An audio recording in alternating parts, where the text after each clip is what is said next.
Welcome to the 1000 Nights and 1 Night. Now, when it was the 242nd night, she said, It hath reached me, O auspicious king, that when the Persian heard the name of Naomi, he fell to calculating and writing on his hand, and presently said, O my lady, I cannot prescribe a medicine for her till I know what country woman she is, because of the difference of climate. So tell me in what land she was brought up, and what is her age. The old woman replied, She is 14 years old, and she was brought up in Kufa in Iraq. He asked, And how long has she sojourned in this country? But a few months, answered she. Now when Ni'amah heard the old woman's words, and recognized the name of his slave girl, his heart fluttered, and he was like to faint. Then said the Persian, Such and such medicines will suit her case. And the old woman rejoined, Then make them up and give me what thou hast mentioned, with the blessings of Almighty Allah. So when she threw upon the shopboard 10 gold pieces, and he looked at Ni'amah and bade him prepare the necessary drugs, whereupon she also looked at the youth and exclaimed, Allah have thee in his keeping, O my son. Verily she favoureth thee in age and mien. Then said she to the physician, O my brother the Persian, is this thy slave or thy son? He is my son, answered he. So Ni'amah put up the medicines, and placing it in the little box, took a piece of paper and wrote thereon these 2 couplets. If Naomi bless me with a single glance, let Su'adu sue and Jumi joy to pet. They said, Forget her, 20 such thou'lt find, but none is like her. I will not forget. He pressed the paper into the box, and sealing it up, wrote upon the cover the following words in Kufic character: I am Ni'amah, son of al-Rabi'a of Kufa. Then he set it before the old woman, and took it and bade them farewell, and returned to the Caliph's palace. And when she went up with the drugs to the damsel, she placed the little box of medicine at her feet, saying, O my lady, know that there is lately come to our town a Persian physician than whom I have never saw a more skilful nor a better versed in matters of malady. I told him thy name, after showing him the water bottle, and forthwith he knew thine ailment and prescribed a remedy. Then he bade his son make thee up this medicine, and there is not in Damascus a comelier or a seemlier youth than this lad of his, nor hath any one a shop the like of his. So Naomi took the box, and seeing the names of her lord and his father written on the cover, changed color and said to herself, Doubtless the owner of this shop is come in search of me. So she said to the old woman, Describe to me this youth. Answered the old woman, His name is Ni'amah. He hath a mole on his right eyebrow, and richly clad, and is perfectly handsome. Cried Naomi, Give me the medicine whereon be the blessing and the help of Almighty Allah. So she drank of the potion, and she laughing, and she said, Indeed, it is a blessed medicine. Then she sought in the box, and finding the paper, opened it, read and understood it, and knew that it was indeed her lord. Whereat her heart was solaced, and she rejoiced. Now when the old woman saw her laughing, she exclaimed, This is indeed a blessed day. And Naomi said, O nurse, I have a mind for something to eat and drink. The old woman said to the serving woman, Bring a tray of dainty viands for your mistress. Whereupon they set food before her, and she sat down to eat. And behold, in came the Caliph, who, seeing her sitting at meat, rejoiced. And the old woman said to him, O commander of the faithful, I give thee joy of thy handmaid Naomi's recovery. And the cause is that there is lately come to this city a physician, than in whom I never saw a better versed in disease and their remedies. I fetched her medicine from him, and she hath drunken of it but once, and is restored to health. Quoth he, Take 1,000 dinars, and apply thyself to her treatment till she is completely recovered. And he went away, rejoicing in the damsel's recovery, whilst the old woman betook herself to the Persian's house, and delivered the 1,000 dinars, giving him to know that she was become the Caliph's slave, and also handing him a letter which Naomi had written. He took it, and gave the letter to Ni'amah, who at first knew her hand, and fell down in a swoon. When he revived, he opened the letter, and found these words written therein: From a slave despoiled of her Ni'amah, her delight, her whole reason hath been beguiled, and who is parted from the core of her heart. But afterwards, of a truth, thy letter hath reached me, and hath broadened my breast, and solaced my soul, even as saith the poet. Thy note came, long lost fingers wrote the note, till dropped thy sweetest sense for what thy wrote. 'Twas Moses to his mother's arms restored, 'twas Jacob's eyesight cured by Joseph's coat. When Naomi read these verses, his eyes ran over with tears, and the old woman said to him, What maketh thee to weep, O my son? Allah never caused thine eyes to shed tears. Cried the Persian, O my lady, how should my son not weep, seeing this is his slave girl, and he her lord, Naomi, son of al-Rabi'a of Kufa, and her health depended on her seeing him, for naught aileth her but loving him. And Shahrazad perceived the dawn of the day, and ceased to say her permitted say.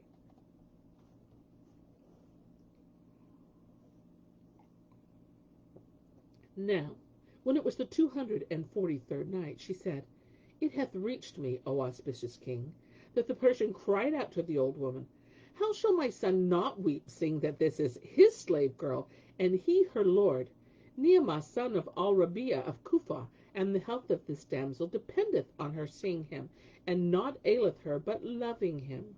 So do thou, O my lady, take these 1,000 dinars to thyself, and thou shalt have of me yet more than this. Only look on us with eyes of ruth, for we know not how to bring this affair to a happy end, save through thee. Then she said to Naomi, Say, art thou indeed her lord? He replied, Yes. And she rejoined, Thou sayest sooth, for she ceaseth not continually to name thee. Then he told her all that had passed from first to last, and she said, O youth, thou shalt owe thy reunion with her to none but myself. So she mounted at once, returning to Naomi and looking at her in the face, and laughed, saying, It is just, O my daughter, that thou weep and fall sick for thy separation from thy master, Naomi, son of al-Rabi'a of Kufa. Quoth Naomi, Verily, the veil hath been withdrawn for thee, and the truth revealed to thee. Rejoined the old woman, Be of good cheer, and take heart, for I will assuredly bring you together, though it cost me my life. Then she returned to Naomi and said to him, I went to thy slave girl and conversed with her, and I find that she longeth for thee, yet more than thou for her. For although the commander of the faithful is minded to become intimate with her, she refuseth him. But if thou be stout of purpose and firm of heart, I will bring you together and venture my life for you, and play some trick and make shift to carry thee into the Caliph's palace, where thou shalt meet her, for she cannot come forth. And Naomi answered, Allah requite thee with good. Then she took leave of him and went back to Naomi and said, Thy lord is indeed dying of love for thee, and would fain see thee, and foregather with thee. What sayest thou? Naomi replied, And I am too longing for his sight, and dying for his love. Whereupon the old woman took a parcel of women's clothes and ornaments, and repairing to Naomi, said to her, Come with me into some place apart.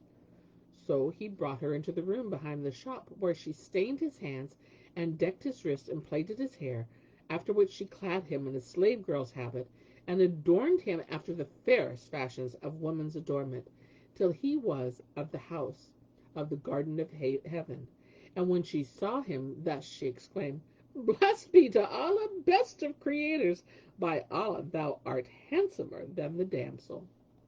Now walk with thy left shoulder forwards, and thy right well behind, and sway thy hips from side to side. So he walked before her, and she bade him, and said, when she saw him had caught the trick of woman's gait, she said to him, Expect me tomorrow night, and Allah willing, I will take and carry thee to the palace. But when thou seest the chamberlains and the eunuchs, be bold, and bow thy head, and speak not with any, for I will prevent their speech, and with Allah is success.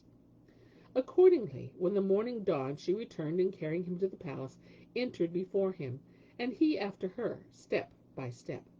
The chamberlain would have stopped his entering, but the old woman said to him, O most ill-omened of slaves, this is the handmaid of Naomi, the Caliph's favorite.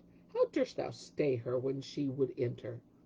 Then said she, Come in, O damsel. And the old woman went in, and they ceased not faring on till they drew near the door leading to the inner piazza of the palace. when she said to him, O Naomi, hearten thyself and take courage, and enter, and turn to the left, then count 5 doors, and pass through the 6th. For it is that of the place prepared for thee. Fear nothing, and if any speak to thee, answer not, neither stop. Then she went up to him to the door, and the chamberlain there on guard accosted her, saying, What damsel is this? And Shahrazad perceived the dawn of the day, and ceased saying her permitted say.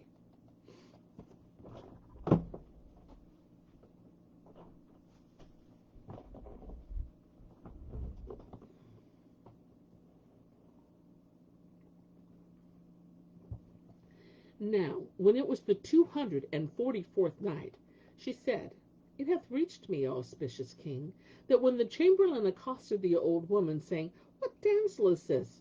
Quoth the ancient dame, Our lady hath a mind to buy her. And he rejoined, None may enter save by leave of the commander of the faithful. So do thou go back with her. I cannot let her pass, for thus am I commanded. Replied the old woman, O chief chamberlain, use thy reason. Thou knowest that Naomi, the caliph's slave girl, of whom he is enamored, is but now restored to health, and the commander of the faithful hardly yet crediteth her recovery. She is minded to buy her a handmaid, so oppose not that her interest, lest haply it come to Naomi's knowledge, and she be wroth with thee, and suffer a relapse, and this cause thy head will be cut off. Then said she to Naomi, Enter, O damsel, pay no heed to what he saith, and tell not the queen consort that her chamberlain opposes thine entrance. So Naomi bowed his head and entered the palace, and would have turned to the left, but mistook the direction and walked to his right. And meaning to count 5 doors and enter the 6th, he counted 6 and entered the 7th, and found himself in a place whose floor was carpeted with brocade, and whose walls were hung with curtains of gold embroidered silk, and therein stood censers of aloes woods, and ambergris, and strong scented musk, and at the upper end was a couch bespread with cloth of gold, on which he seated himself. Marveling at the magnificence he saw, and knowing not what was written for him in the secret purpose, as he sat musing on his case, the caliph's sister, followed by her handmaid, came in upon him, and seeing the youth seated there, took him for a slave girl, and accosted him, and said, Who art thou, O damsel? And what is thy case? And who brought thee hither? He made no reply, and was silent. When she continued, O damsel, if thou be one of my brother's concubines, and be wroth with thee, I will intercede with him for thee, and get thee grace. But he answered her not a word. So she said to her slave girl, Stand at the door, and let none enter. Then she went up to Naomi, and looking at him, was amazed at his beauty, and said to him, O lady, tell me who thou art, and what is thy name, and how thou camest here, for I have never seen thee in our palace. Still he answered not, whereat she was angered, and putting her hand to his bosom, found no breast, and would have unveiled him that she might know who he is. But he said to her, O my lady, I am thy slave, and I cast myself on thy protection. Do thou protect me. She said, No harm shall come to thee, but tell me who thou art, and who brought thee into this apartment. Answered he, O princess, I am known as Naomi bin al-Rabi'a of Kufa, and I have ventured my life for the sake of my slave girl Naomi, whom al-Hajjaj took by sleight and sent hither. She said, Fear not, no harm shall befall thee. Then calling her maid, she said to her, Go to Naomi's chamber, and send her to me. Meanwhile, the old woman went to Naomi's bedroom, and said to her, Hath thy lord come to thee? No, by Allah, answered Naomi. And the other said, Belike he hath gone astray, and entered some chamber other than thine, and lost himself. So Naomi cried, There is no majesty, and there is no might, save in Allah the glorious and the great. Our last hour is come, and we are all lost. And while they were sitting, and sadly enough pondering their case, in came the princess's handmaiden, and saluting Naomi, said to her, My lady biddeth thee to her banquet. I hear, and I obey, answered the damsel. And the old woman said, Belike thy lord is with the caliph's sister, and the veil of secrecy hath been rent. So Naomi at once sprang up and betook himself to the princess, who said to her, Here is thy lord sitting with me. It seemeth he hath mistaken the place. But please Allah, neither thou nor he has any cause for fear. When Naomi heard these words, she took heart of grace and went up to Naamah and her lord when he saw her. And Shahrazad perceived the dawn of the day and ceased to say her permitted say. Now, when it was the 245th night, she said, It hath reached me, O auspicious king, that when Naamah saw his handmaid Naomi, he rose to meet her and strained her to his bosom, and both fell to the ground fainting. And as soon as they came to themselves, the Caliph's sister said to them, Sit ye down, and take we counsel for your deliverance from this your strait. And they answered, O my lady, we hear and obey. It is thine to command. Quoth she, By Allah, no harm shall befall you from us. Then she bade her handmaids bring meat and drink, which was done, and they sat down and ate till they'd had enough. After which they sat drinking. Then the cup went round amongst them, and their cares ceased from them. But Naamah said, Would I know how this will end? The princess asked, O Naamah, dost thou love thy slave Naomi? And he answered, Of a truth, it is my passion for her which hath brought me to this state of peril of my life. Then said she to the damsel, O Naomi, dost thou love thy lord Naamah? And she replied, O my lady, it is the love of him which hath wasted my body and brought me to evil case. Rejoined the princess, By Allah, since ye love each other thus, may he not be he who would part you. Be of good cheer, and keep your eyes cool and clear. At this they both rejoiced, and Naomi called for a lute. And when they brought it, she took it and tuned it and played a lively measure, which enchanted the hearers, and after the prelude sang these couplets. When the slanderers cared but to part us twain, we owed no blood debt could raise their ire, and they poured on our ears all the din of war, and aid failed and friends when my want was dire. I fought them hard with mine eyes and tears, with breath and sword, with the stream and fire.